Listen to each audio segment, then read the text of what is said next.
स्वाति मालीवाल के साथ जो कुछ हुआ उसने सभी को हैरान कर दिया। कुछ लोग इस घटना को सुन निशब्द रह गए कि आखिर ऐसा कैसे हो सकता है। आम आदमी पार्टी की राज्यसभा सांसद स्वाति मालीवाल के साथ कथित रूप से मारपीट का मामला सुर्खियों में है। कथित हमले के बारे में बोलने के बाद गुरुवार को एक एफआईआर डिटेल्स भी सामने आई। इसके साथ ही यह खुलासा हुआ कि उन्होंने दिल्ली पुलिस को अपना बयान दर्ज करवाया है।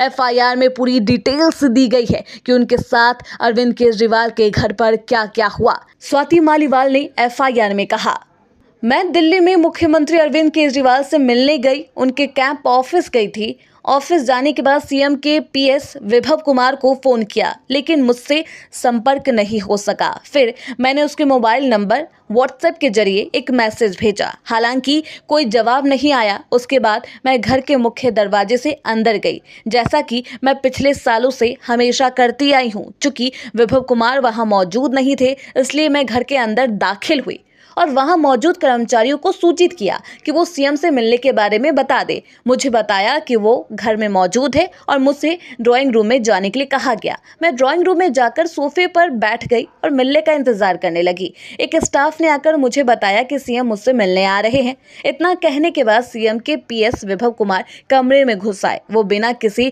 उकसावे पर चिल्लाने लगे और यहाँ तक कि मुझे गालियां भी देने लगा।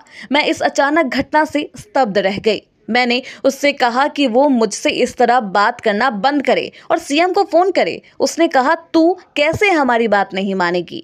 उसने मुझे थप्पड़ मारना शुरू कर दिया। उसने मुझे कम से कम 7-8 बार थप्पड़ मारे। मैं चिल्लाती रही। मैं बिल्कुल सदमे में थी और बचाव के लिए उसे धकेलने की कोशिश की।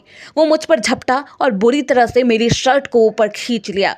मेरी शर्ट के बटन खुल गए और मैं नीचे गिर गई और सेंटर टेबल पर मेरा सिर मार दिया। मैं लगातार मदद के लिए चिल्लाती रही। विभव कुमार नहीं माना और अपने पैरों से मेरी छाती, पेट और शरीर के निचले हिस्से पर लात मारकर मुझ पर हमला किया। मुझे पीरियड्स हो रहे थे। मैंने उससे कहा कि मुझे जाने दे क्योंकि मैं बहुत दर्द में हूँ। हालांकि उसने बार बार पूरी ताकत से मुझ पर हमला किया। मैं कोशिश कर रही थी कि किसी तरह से बाहर निकल जाऊं।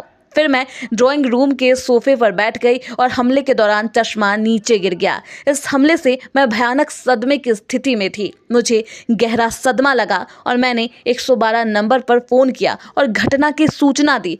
तो ये स्टेटमेंट स्वाति मालीवाल ने दिया।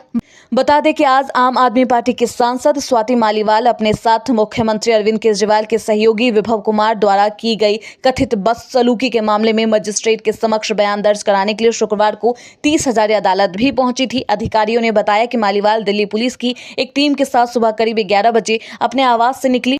मालीवाल सोमवार सुबह नई दिल्ली के सिविल लाइंस थाने में पहुंची थी और उन्होंने आरोप लगाया कि केजरीवाल के निजी स्टाफ के एक सदस्य ने मुख्यमंत्री के सरकारी आवास पर उनके साथ मारपीट की।